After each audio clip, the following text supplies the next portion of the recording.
Today we're going to look at all the things you'll need to know to start creating your first Dungeons & Dragons character.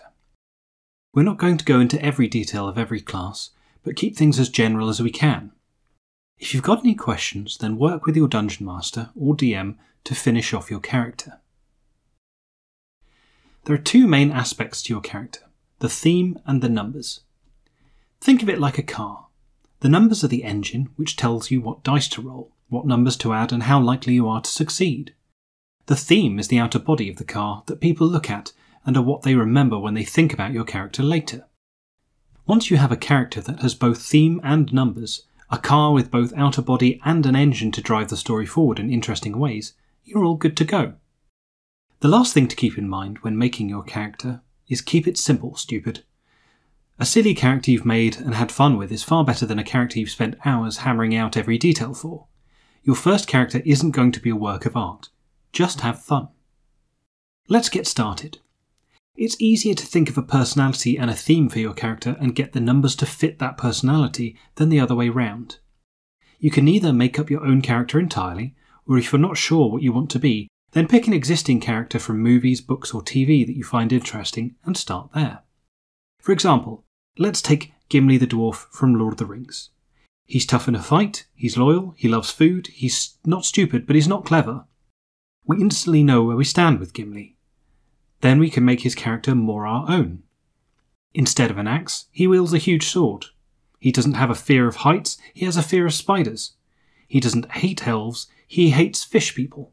Why? Fish people killed his pot plant when he was a boy. Take something you know and like, and change it to make it your own. Never be ashamed of borrowing from something that already exists.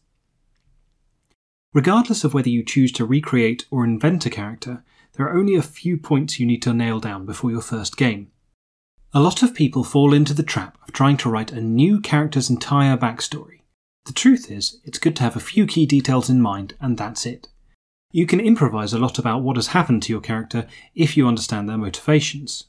If you can understand whether a character is either self-motivated, like an egoist, or motivated by others, like an altruist, and whether they're bitter or upbeat, or anywhere in between these 4 points, then you've gone a long way to understanding the character you've created. For more information, have a look at the video Sex, Bugs and Stock Control, Yahtzee's Dev Diary, a link for which is in the description below.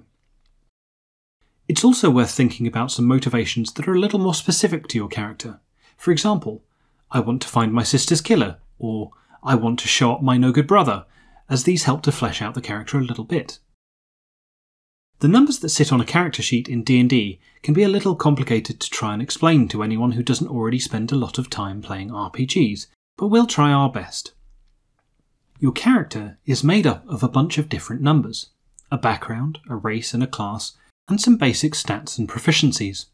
All of these numbers are used together to make up a character that is good at some things and not at others. There will be links in the description to a site that will provide further details of everything we touch here. So once you've watched the video, go and have a look at them for more information. When creating your character, the first thing you want to do, once you know what your character is like, is pick a class. There are lots of videos about this on the internet, but here is a brief description of each class by its feel. Barbarians hit stuff good and soak up damage like a sponge. Bards are good at lots of stuff, including spells. Clerics like healing, casting spells and hate zombies. Druids like changing shape into animals. Fighters like hitting things in different ways to barbarians. Monks like doing martial arts and are basically anime. Paladins like hitting things with magic. Rangers like shooting things and also a little magic. Rogues like backstabbing people. Sorcerers like doing one kind of magic really well. Warlocks like casting one spell very well. Wizards are like a magical pocket knife, but don't have much health. Pick one, they're all great. If in doubt, ask your DM for help.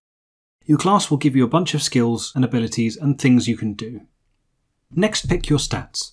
There are a few different ways to do this, but in the interest of keeping this video short, there's a link in the description to a tool that will help generate these for you.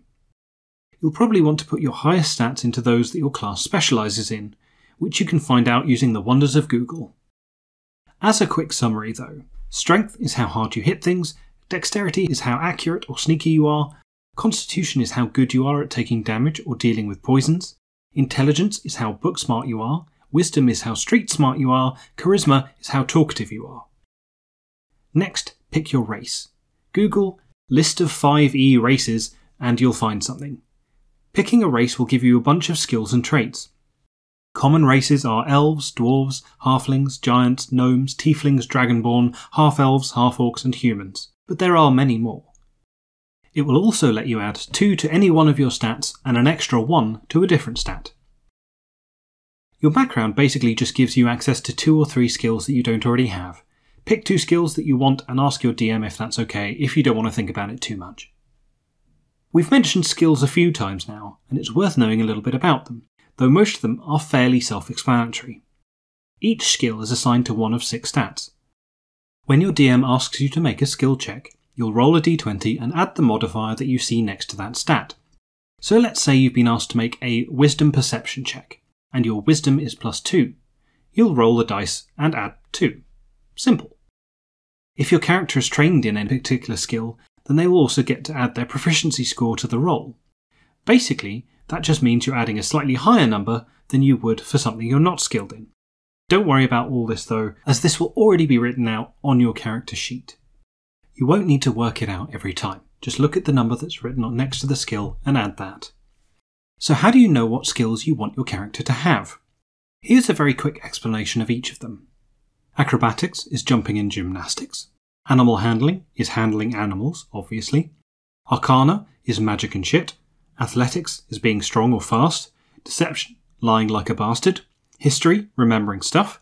Insight is seeing through other people's bullshit. Intimidation is being scary.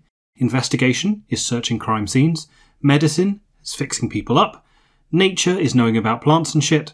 Perception is seeing things that are hard to see or far away. Performance is acting. Persuasion is getting good prices in shops. Religion is knowing about gods and stuff. Sleight of hand is stealing shit. Stealth is sneaking about. And survival is about living in the wild. Now you know all this, you should be able to put together a character, or at least tell your DM what kind of character you'd like to make so that they can help you. Now, go roll some dice and have a great time.